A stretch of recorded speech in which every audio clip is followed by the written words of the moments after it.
Byron বিশ্বাসের বাড়ি এবং হাসপাতালে হানা কেন্দ্রীয় সংস্থার।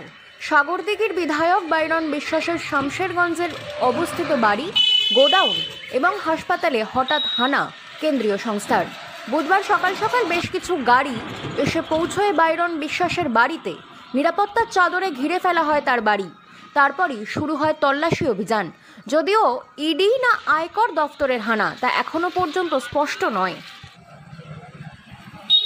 এই একটু চলে যেত